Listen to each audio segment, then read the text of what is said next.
Oh my god, Marvel Chads, we are feasting this year. The recent Marvel Tokon Fighting Spirits announcement from the PlayStation Direct took over the internet, but it's far from the only game coming out in the future. And capitalizing on the popularity of Marvel rivals, I think these games are gonna do very well commercially and critically, because these games all actually look kinda good. Starting with Marvel Tokon Fighting Souls, this is a 4v4 fighting game being developed by Sony in conjunction with ArcSys, and that's the studio responsible for Dragon Ball FighterZ and Guilty Gear, both incredibly popular fighting games, as well as BlazBlue, one of my personal favorite fighting game franchises. And what's really interesting about this is it's going to play very similar to Marvel vs. Capcom, and I don't know the details, but apparently there's some drama between Marvel and Capcom, and there was a split that happened around the release of Infinite, and there's also some bad blood between ArcSys and Capcom as well. So in many ways, this is a snub from Marvel and Sony towards Capcom and that franchise. Despite the fact that they just released the collection, I think all signs are pointing away from a Marvel vs. Capcom 4. But to this game's credit, it looks incredible. So far, we have 8 heroes revealed, with some crowd favorites like Captain America and Spider-Man, but also some underrated unknown heroes. And this is a theme you're going to see in all of these game announcements. There's a couple of unknown heroes that are in all of these games, and I think they're really trying to push these to the forefront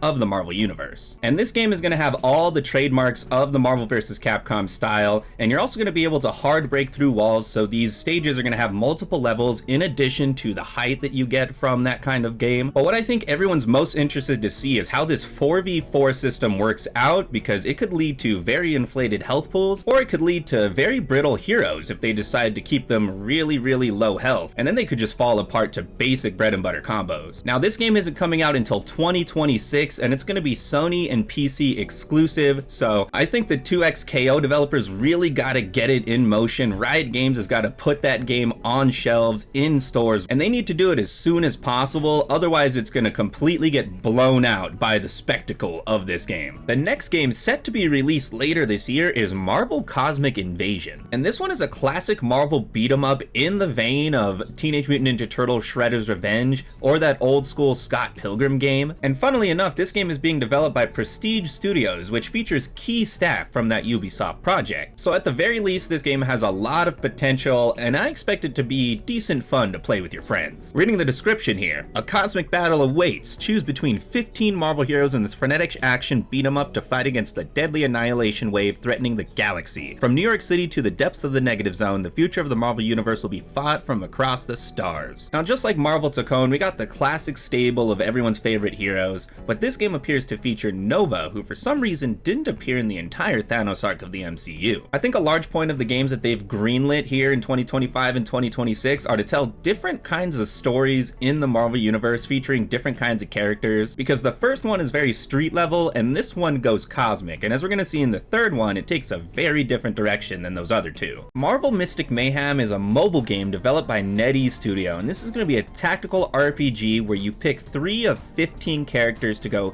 into the realm of Nightmare. And Nightmare is an actual villain, it's not a metaphor. He's taken over the realm of Earth with his dark dream world, and he's taking these heroes down into the deepest depths of their subconscious, where the developers say you'll explore different realms of the dreamscape, battle all sorts of subconscious monsters, and peek into the well-known hero's unwell-known inner world. And that's kind of lofty for a mobile game. We'll see how they deliver on that, but I think what interests me is that it takes a completely different approach to the Marvel game from the other two. Marvel Tokon is going to be a grounded fighting game, pretty much all about Earth-based heroes, while Marvel Cosmic Invasion is going to take us into space and introduce characters like Nova, and then this game is going to take us into the mystical realm and focus entirely on magic-based heroes. Now, this is the one I'm probably the most worried about because it is a mobile game, and NetEase doesn't have the best track record with supporting mobile games if they don't grab an initial audience, which I suppose is understandable in the mobile realm, but I'm still watching this one with a cautious eye, and just know this one is coming out in like 3 weeks, June 25th, so this is the one we're going to get to play the soonest. So we're going to find out very quick if it's meeting the quality level to actually survive. Now, Marvel 1943 Rise of Hydra is going to be a cinematic story-driven game developed by Skydance New Media, and this one is set to release in 2026, and it has a couple of things that get me a little worried. One, it's this company's first foray into video games. Skydance is mostly based in television and film, which is why they're taking this cinematic approach to the game to begin with. That means the quality of this this game is going to depend entirely on who they choose to staff the studio with, but I think the concept is at least good. Set in occupied Paris during World War II, it involves American super soldier Steve Rogers forming an uneasy alliance with the Azuri,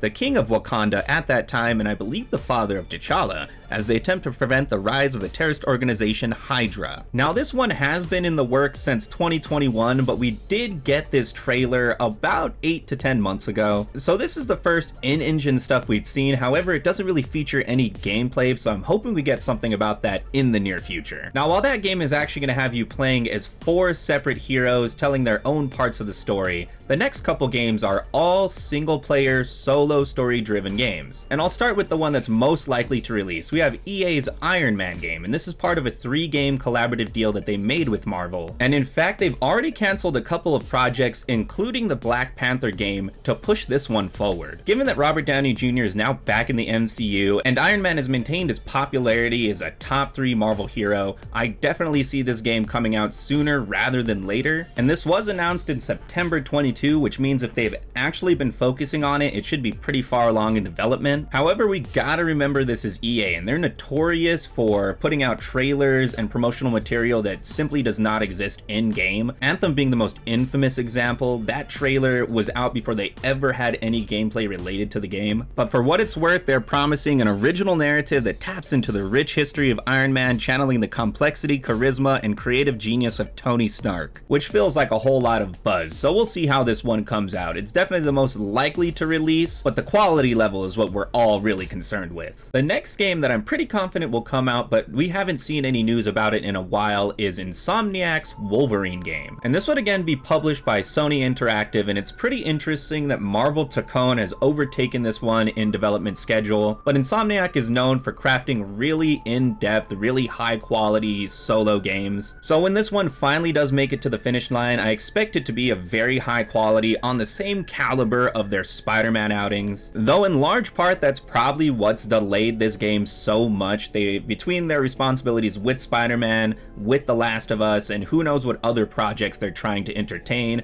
also The Last of Us show, Insomniac is a studio split between many projects right now, and that isn't going to help Wolverine release any faster. Now, the third game, Blade by Arkane Studios, this would be published by Bethesda. I'm a little bit iffy on this one. Even though it was only announced in December 2023, a lot has changed since then. The movie has been delayed. In Marvel Rivals, they had the character in-game, and his release was held back as well. And I think the Marvel company is trying to do a simultaneous release with the game, the movie, and the Marvel Rivals hero, and unfortunately, that movie is caught up in development hell. At the same time, they just announced this in December 2023. That doesn't mean they only started developing it then, but games take a long time now, 5 to 7 years to take from concept to publishing. However, if this game does end up coming out, I think it'll be pretty good because it's developed by Arkane and they're responsible for the Dishonored franchise, as well as Deathloop, which is very underrated in my opinion. However, they're also responsible for Redfall, and a lot of the faults with Redfall are actually down to Microsoft forcing them to release the game ahead of schedule, though some were arguing they were taking too long to develop the game, and whichever side you follow on that argument, it could definitely influence the quality of the Blade title. Now, what I find very interesting is that if we go to the Marvel Games website,